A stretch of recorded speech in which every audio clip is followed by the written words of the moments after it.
if you ask me what's my percentage confidence that we'll win the league, I will tell you that it's about 30%. Before the Wolves game, it was about 60-65. But after the Wolves game, it's about 30%. Welcome to another episode of Ikezy Talksport. And I remain your host, Ikezy, and I'm here to talk about the Tottenham versus Arsenal game. The North London derby, as we all know. A lot is at stake.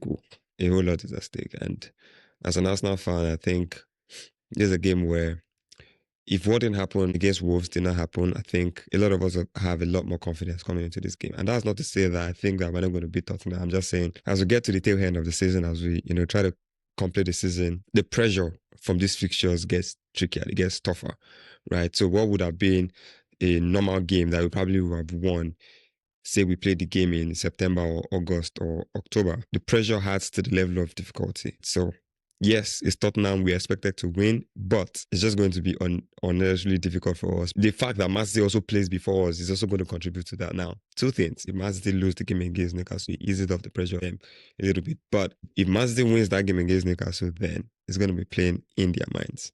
It's going to be playing in their minds. So before I get into the Man City game and what the title charge or title chase means right now, let's talk about the game in itself. The Tottenham versus Arsenal game now. Tottenham just fired their manager, Thomas Frank, and then they hired a new manager, Igor Tudor. Now, I'm not really impressed. Honestly, I'm not a big fan of Igor Tudor. I think every club that he has coached so far is failed, relatively. So them signing him to the end of the season, I don't think is going to make them any better or any different. But then, as we all know, there's something called the new manager bounce. So him just coming off the bat can give them that new level of enthusiasm, that new level of motivation to actually go to this game and try to win the game. Also because they would have seen the way Arsenal are struggling in the league of recent, and they might want to capitalize on that as well. The Premier League is so hard that any team smells that you're having a difficult period, they want to try and capitalize. Now, it could be to their detriment and it could be to their advantage. I guess we'll never know until we watch the games. But like I've always been saying, I'm not going to come here and preach doom and gloom. I'm an Arsenal fan just like you are, right? And I know that there are rival fans that are also watching and keeping track of what I've been saying. But I've always said that I'm going to keep it real. When I feel like panic mode is being activated, I will say it. When I feel like, oh, the team is now playing with confidence or playing with the assurance that is giving us fans the confidence that they will go all the way, I will be here to say it. Right? I'm taking it game by game. And also because I've been here as a fan multiple times in the past, especially in the last 3-4 years where we've come second, 3 consecutive years in a row. So that being said, when what happened against Wolves happens, it seems like it's all too familiar.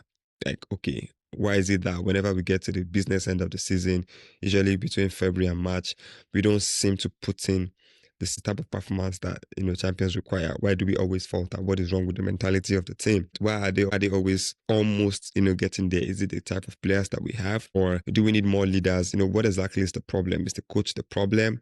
Because if you look at these players, right, they are good enough to win the league. So is it a coaching problem? What is it that is the problem, right? And honestly, me personally, I'm tired of having these meetings that Mikel Arteta has, with the team where they have to reevaluate and he tells them to enjoy and take the pressure and play with the pressure off their minds, try to enjoy the game, etc., etc. Is becoming tiring. You know why? Because right now, what do you think is happening in the Man City camp, especially after that Wolves game?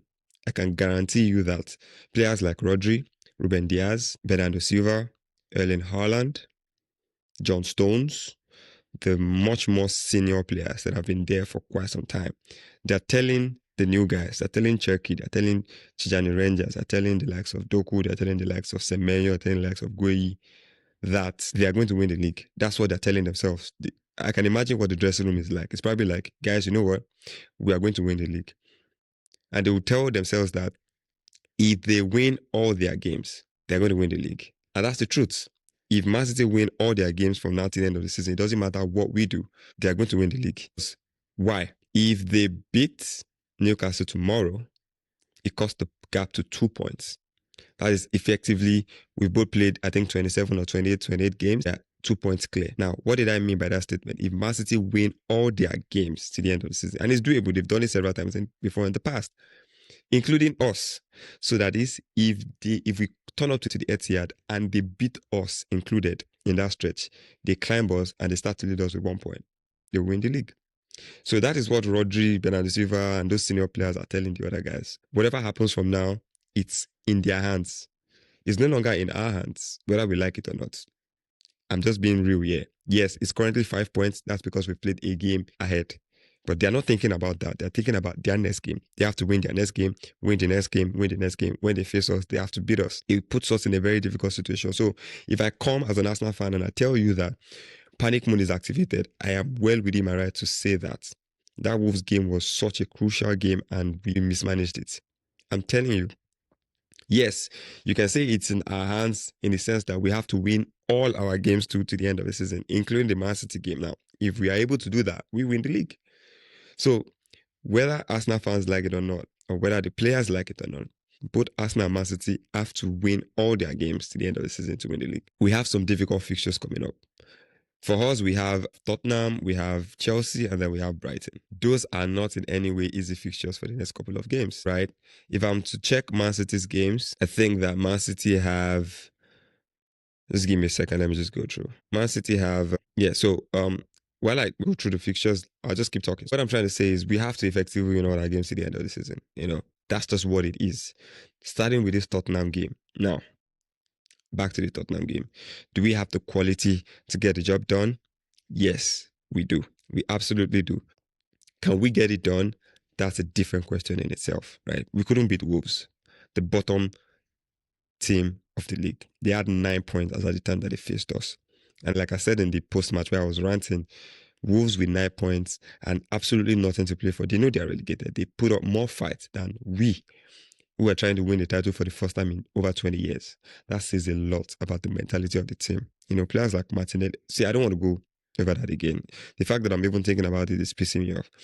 So this Tottenham game, like I always say, when two rivals are playing, when two big teams are playing, I don't think Tottenham is a big team, but let's just put them in there. Context, form, all of that goes out the window, as it should, because these two teams hate each other. So they're going to give it their 100%. I'm hoping that Arsenal players give it their 100%. I mean, I'm not encouraged, judging by what happened in the last game, but I'm hoping that they will. If they do, then we are probably going to win the game. It doesn't help us that Man City play first. I think Man City are going to beat Newcastle. Yes, Newcastle just beat Karabakh in the first leg of the Champions League 6-1. I think they did that. They don't need to rest players against Man City to play the second game. They're probably going to go full squad. Man City will probably also go full squad. Newcastle have the confidence and all of that, but it's at the Etihad. Man City would definitely get the job done against Newcastle, right?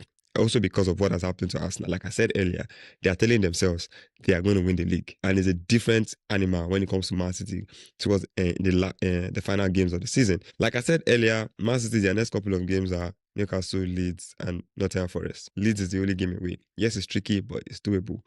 We are playing Tottenham, Chelsea, and Brighton. Whether you like it or not, those three fixtures are very tricky.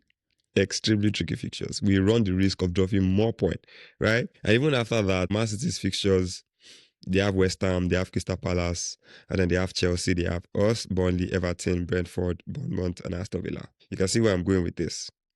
We literally have shot ourselves in the foot. We cannot afford to drop any more points.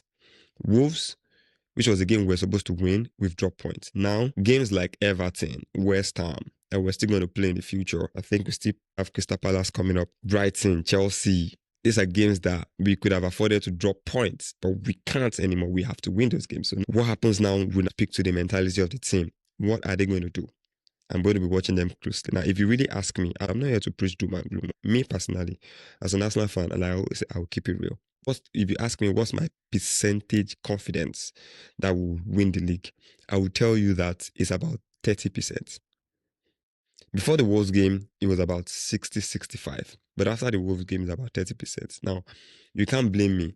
If the next 5 games we go on an easy run where we win the next 5 and Man City drop points, that percentage will change. I'm being real. It's in real time, right? It's just my, point of view. And the fact that I'm 30%, I've been skeptical ever since the Nottingham Forest game. I've been skeptical since that game because I started to see that it looked like the mentality of the team wasn't really right. Players like Martinelli, You had the chance to score almost an empty net, and then you just threw the chance away. Anyways, I'm just being hopeful right now. I'm no longer confident. Like I said earlier, it's 30%. So do make do whatever you will with that information. I don't know what yours is as an Arsenal fan. Probably everyone is entitled to their opinion. But me, for what I've seen so far and what I've been watching of this team, no, I'm not confident. I think Man City are telling themselves if they win the game to the end of the season, they win the league. And that's correct. Anyway, so back to the games. I know the Arteta's pre-match conference, they said a couple of injured players might be available. I'm talking of the likes of Odegaard, Kai Havertz.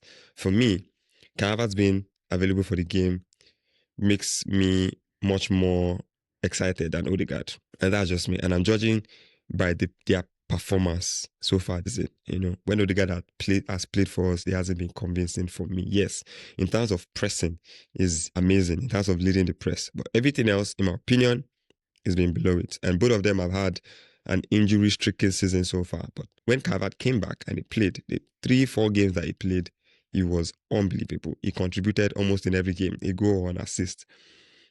I'm excited about Calvert's being back for that game than Odegaard. And that is just me. Now, Saka is fit. Trossard, I think, is okay. Honestly, I don't want Martinelli starting. I think Martinelli is best to finish the game. Personally, I think we have to be cutthroat about Martinelli. I don't think he should survive beyond the season with us now. We just need to upgrade. And that is just me. Honestly, I think someone like Gabriel Jesus to beyond the season, I think we need to upgrade. That is just me. I'm entitled to my opinions. But yeah, I'm not expecting to see a much more rotated midfield. I think Saka goes back to his wing position. I think Eze probably comes back into the starting lineup with Declan Rice and Zubimendi. Personally, I don't want to see Timber in that lineup. I think he needs a rest. He's been out of form. There's no need to force him to continue to play. Let Ben White play. Also because Ben White and Saka have an amazing relationship. They have incredible chemistry on that right side. We need to capitalize on what is proven to work for the later part of this season. So Ben White edges it for me in the Premier League games to the end of the season over Timber. I think Gabriel Saliba and Calafio replace. If he can just be fit for this game, he should start. Raya, you made a very calamitous mistake against Wolves. I don't want to see that happen again. But I'm trusting Raya to start, obviously because he's been given priority for, the league and the Champions League, and then Kepa can continue to play in the Carabao and the FA Cup. Up top, unfortunately, we have left with our only option, which is Gyökeres, and I think it's Tottenham. Even if he doesn't score, he can help us suck the defenders in, so players like Saka and Trossard can do their magic and give us the goals, or even Eze. So, with that being said, I think I've been able to cover what I wanted to cover. I see my demeanor is I won't say I'm defeated, but I'm just I'm disappointed. I'm really disappointed. Extremely disappointed, Yes, as fans, we will continue to support the team, but that does not mean that our expectations will not be well managed. That's just the truth of the matter. It is what it is. The players, unfortunately, have put us in this position, in this situation where we are doubting. And honestly, we are tired. Let's just keep it a buck, right? So, if you made it this far, please subscribe. I know earlier in my previous videos that I've asked you to subscribe early on, but if you made it this far, please subscribe, like, drop your comment. What do you think is going to be the score line for this game? For me, I'm predicting a 2-1 victory to Arsenal. That's my prediction. Now, I don't think that's going to happen, but I predict a 2-1 victory to Arsenal. I think it's not going to be an easy game. I think it's going to be a very tricky game because Tottenham are going to be energized for this game. Yes, they have a lot of injuries and stuff like that. Like I said, form goes out the window. You would see 1 or 2 surprises in this game.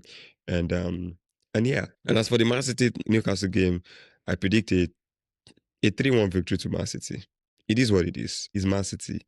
This is the business under the season. We know that they always get the job done. So that's it. Thank you so much. I remain your humble Ikezy, and this is me saying bye-bye. Peace.